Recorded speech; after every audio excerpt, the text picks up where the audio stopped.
پاک ہے وہ ذات جس نے دوسروں پر سلامتی بھیجنے کا فرمایا۔ دوستو، ایک بات تو طے ہے، جیسے انسان کی زندگی میں کھانا پکانے کے لیے آگ ضروری ہے، اس کو بجھانے کے لیے پانی ضروری ہے۔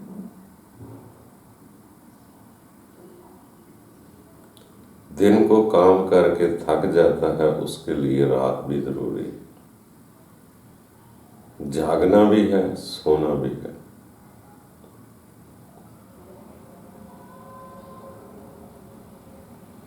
اگر رات کو چاند عیاں ہوتا ہے تو دن کو سورج بھی ضروری ہے۔ اسی طرح زندگی میں خوشی کے ساتھ غم بھی ضروری ہے، ورنہ تو انسان ادھر ہی دل لگا لے۔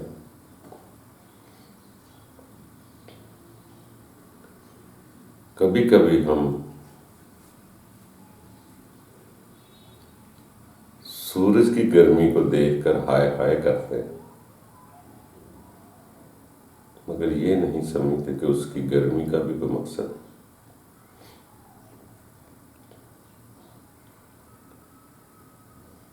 غم بھی برے نہیں ہوتے، مصائب بھی برے نہیں ہوتے۔ اگر اتنے برے ہوتے تو رب کے خاص الخاص بندوں کے پاس کیوں جاتے؟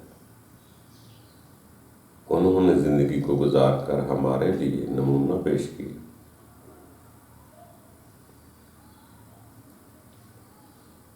ہم سورج کی گرمی میں ہائے ہائے تو کرتے، کبھی غور نہیں کیا کہ جس جگہ سورج کی شعاعیں یا دھوپ نہیں ہوتی وہاں تو گھاس بھی مارا جاتا ہے، گھاس میں بھی وہ نشو و نما نہیں آتی۔ جس جگہ سورج پڑتا ہے وہاں کی گھاس بھی دیکھنا بہت خوبصورت ہوگی، سرسبز ہوگی، مگر جس سورج کی وجہ سے سرسبز ہے وہاں پانی بھی ضروری ہے۔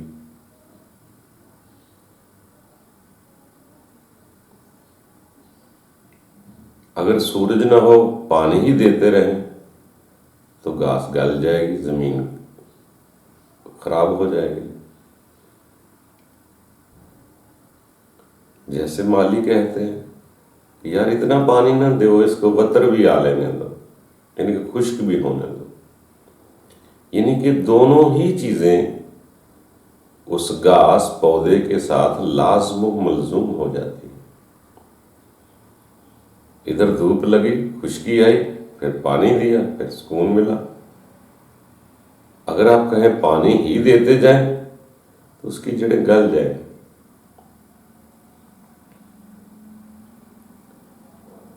اگر کہیں دھوپ ہی دھوپ ہو، پانی نہ دیں تب بھی سڑ جائے گا۔ تو دونوں ہی لازم و ملزوم۔ اسی طرح غم اور خوشی لازم و ملزوم زندگی کے ساتھ، جوڑا جوڑا جو ہوگا، جیسے دن کا رات ہے، اس کے غم کی خوشی، کیونکہ ایک جگہ ایک جیسا رہنا یہ زندگی نہیں، بے حسی پیدا ہو جاتی ہے، خراب ہو جاتی ہے۔ جیسے کہتے ہیں نا کہ آپ ایک کمرے میں ہوا کو روک لیں، اس کی ہوا گزرنے نہ دیں تو وہ ہوا جو ہے کاربن ڈائی آکسائڈ بن جاتی ہے، وہ آپ کے لیے نقصان دہ ہو جائے گی۔ یا پانی کو ایک جگہ رکھ کر زیادہ دیر رکھیں تو وہ پانی بدبو چھوڑ دے گا۔ چلتے رہنا، پانی صاف ہوتا ہے، جیسے کہتے ہیں چلتا پانی پاک ہوتا ہے، پینے کے قابل ہوتا ہے۔ ایسے ہی انسان کی زندگی کے ساتھ اگر خوشیاں ہی رہیں، ٹھنڈ ہی ٹھنڈ رہے تو آپ ٹھنڈ سے بھی بیزار ہو جائیں۔ ٹھنڈ کا سکون تبھی ہے جب آپ کو گرمی لگے گی. گرمی لگے گی تو ٹھنڈ کا احساس آپ کو سکون دے گا. اگر ٹھنڈ ہی ٹھنڈ ہے تو آپ دھوپ سے ترسنا شروع کر دیں گے، گرمی کو ترسنا شروع کر دیں گے. تو دونوں چیزیں لازم و ملزوم ہیں. جیسے ظاہر کا باطن ہوتا ہے،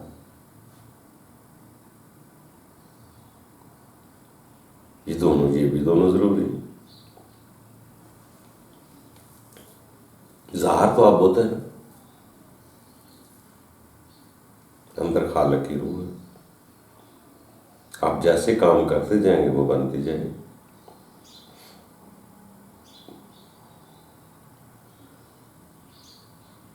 تو دوستو، خود کی سمجھ سے اتنے فیصلے نہ کرو. قدرت کا قانون جو ہے انسان کے فائدے کے لیے ہی ہے. ہم سارے لوگ یہاں سکون لینا چاہتے ہیں. اگر ان چیزوں سے سکون نہیں ہے،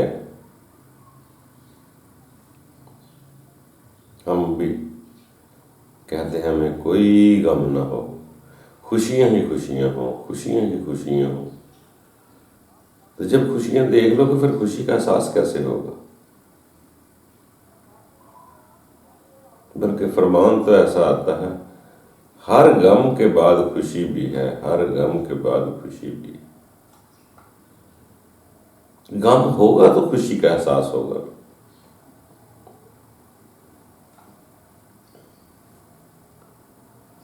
تو اس لیے ہمیں پریشان نہیں ہونا چاہیے. رب تعالیٰ کے خاص الخاص بندوں کی طرف دیکھیں تو یقین جانیں ایسے لگتا ہے خوشیاں بہت کم، غم بہت زیادہ. اور غم بھی اتنے بڑے کہ آپ سوچ بھی نہیں سکتے. آپ کبھی اتنا بڑا غم قبول کر ہی نہیں سکتے.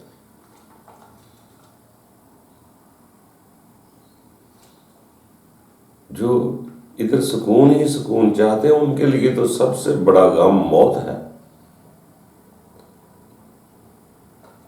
جو لوگ ادھر سے بیزار ہو جاتے ہیں ان کے لیے موت خوبصورت نعمت ہے.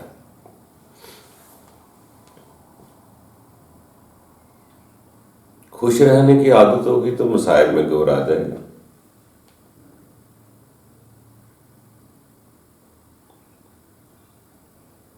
اس لیے جس سونے کو زیادہ سے زیادہ گرمی ملتی ہے وہ زیادہ قیمتی ہوتی ہے.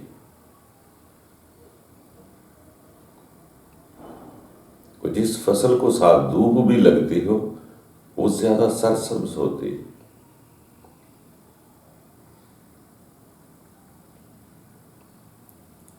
اس لیے اس غموں سے فکر گھبرانا نہیں چاہیے، بلکہ اس زندگی سے غم ہی بیزار کرتے ہیں تو انسان کے دل سے ایک ہوک اٹھتی ہے کہ کبھی تو ضمانت ہو جائے گی یہاں سے. سیانے لوگ فرمایا کہ قید خانہ ہے، وہ کہتے ہیں اس قید خانے سے کبھی تو ضمانت ہو جائے گی.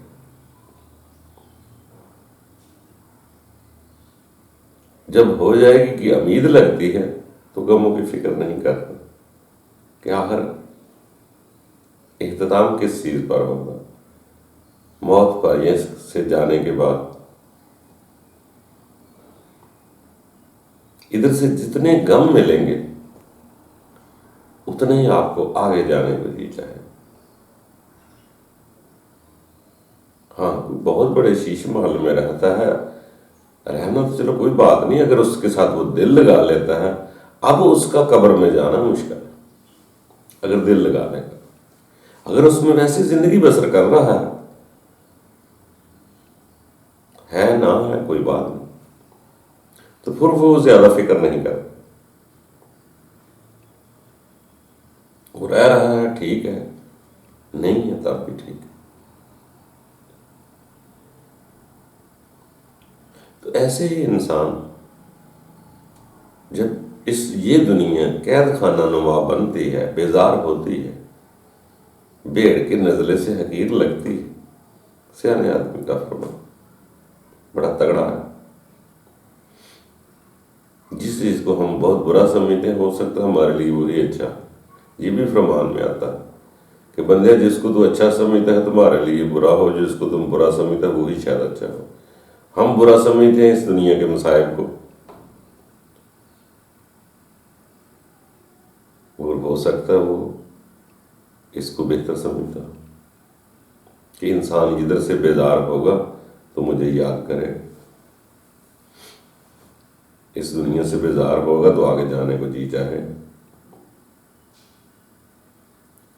تو یہ زندگی ہے، آگے بڑھنا ہے، بڑھتے جائیں، گھبرائیں نہیں۔ ہر غم کے بعد خوشی بھی ہے، اور اس زندگی کے بعد زندگی بھی ہے۔ یہاں بیزار ہیں، آگے آرام بھی ہے۔ یہاں تو دنیا تو ایک دن جہنمی ہی بننی ہے۔ اسی زمین کو آتش فشاں لاوے کی طرح ابل کر سرخ تانبے کی طرح ہو جانا ہے۔ اس سیارے کا وہی حال ہونا ہے جیسے سورج ہے۔ یہ رہنے کی جگہ تو نہیں ہے۔ اگر ادھر سے دل بیدار ہو جائے تو آگے کی تمنا جاگ جائے تو یہی تو جنت والوں کا شوق ہے، اللہ والوں کا شوق ہے۔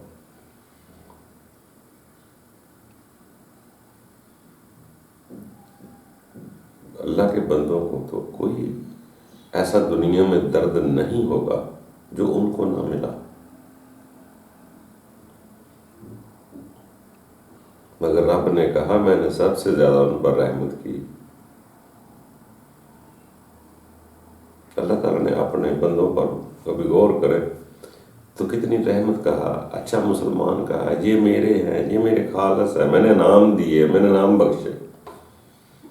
کبھی ان کی زندگی پڑھ کے دیکھے کیا کیسی گزری۔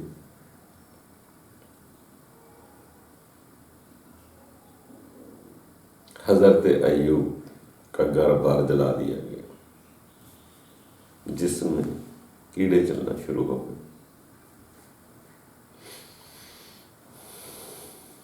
غور کرو یہ کیا ہے۔ خوبصورت حسین یوسف کو کنویں میں، اندھیرے کنویں میں ڈال دیا۔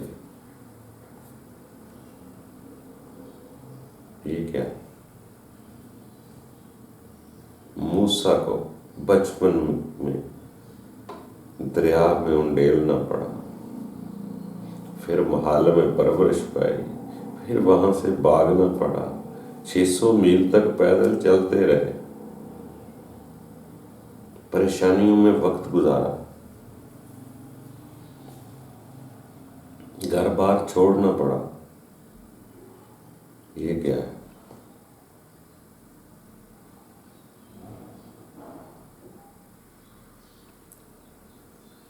عیسیٰ جن لوگوں کے ساتھ بلائی کرتے رہے ان لوگوں نے ہاتھ پاؤں پہ کیل ٹھوک دی، صلیب پر چڑھا دی۔ یہ کیا ہے؟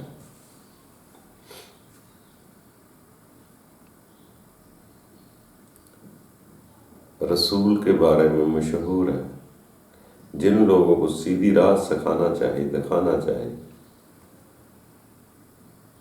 عزت مقام کی طرف بلانا چاہا، انہی لوگوں نے مکے میں رہنے نہ دیا۔ تلواریں اتنی نکل آئیں کہ ہم قتل کر دیں گے، رات کو وہاں سے نکلنا پڑا، غار ثور میں چھپنا پڑا۔ یہ کیا ہے؟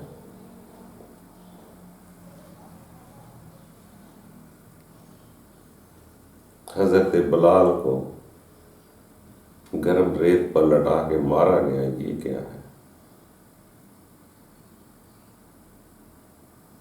تو دوستو کسی کے بارے میں بھی غور کریں گے،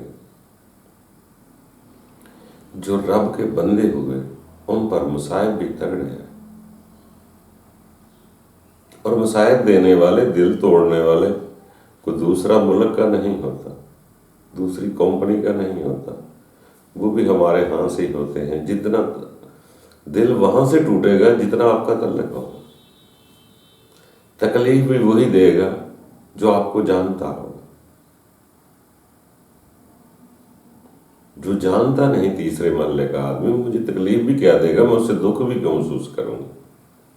مجھے تکلیف دکھ وہی دے گا جو میرے تعلق والا ہوگا، میرے جاننے والا ہوگا، جتنا میں نے ارمان اس پر لگایا ہوگا، اس سے اتنا ہی دل ٹوٹے گا۔ جب اتنا ہی دل ٹوٹے گا اتنی ہی ہوک رب کی طرف جائے گا۔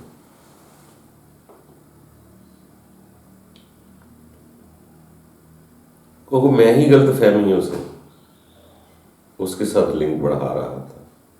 رب تعالیٰ نے ہوش دلانی ہوتی ہے، کہاں دل لگا رہا ہے؟ وہ تو اپنا نفس ہے اس کا، وہ تو آپ کی عزت بھی اپنے نفس کے لیے کر رہا تھا، اپنی خواہش کے لیے آپ کی عزت کر رہا تھا۔ اس میں تو وہ حقیقت تھی ہی نہیں کہ انسان کی حقیقت کیا ہے، پہچان کیا ہے، محبت کیا ہے۔ تو ایسے ہی انسان کو گھبرانا نہیں چاہیے۔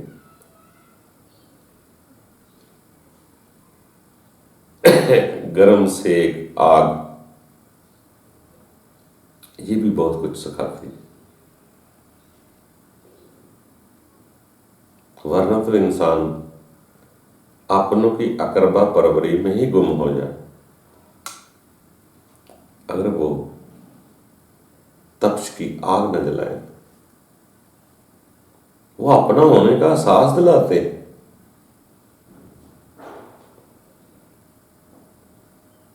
سب کے ساتھ ایسا ہوگا، جب اپنے آگ لگانا شروع کر دیں تو انسان رب کی طرف جاتا ہے۔ اللہ تعالیٰ ہم سب پر آسانیاں پیدا کرے اور ہمت دے کہ غم خوشی کو دیکھنے کی، اور جرت پیدا کرے کہ جو غم آیا ہے اگر خوشی نہیں رہی تو غم بھی نہیں رہے گا، ہر غم کے بعد خوشی بھی ہے۔ تو یہ زندگی ایسے ہی چلتی ہے، فکر نہ کریں، گھبرائیں نہیں۔ اسی کے احساس ہونے سے انسان کو آگے کی دائمی زندگی کی طلب پیدا ہوتی ہے، تو انسان شکر کرنا شروع کر دیتا ہے۔ جیسے جیسے رب کے قریب جاتا ہے کہ میں کون سا رہنے آیا، جیسے ہی وہ آگے بڑھتا ہے اس کو بہت ساری سمجھیں آ جاتی ہیں، آنے کا مقصد بھی سمجھ میں آ جاتا ہے کہ میں دنیا میں سکون سے رہنے ہی نہیں آیا، یہاں سے جانے کے لیے آیا۔ ادھر سے کوئی گرم انجیکشن لگائے گا تو آگے جانے کو جی چاہے گا۔ یہی زندگی، خوشی سے جیو، گھبرانا نہیں۔ یہ دنیا رہنے کی جا نہیں، عبرت ہے یہ تماشا نہیں۔ اللہ نے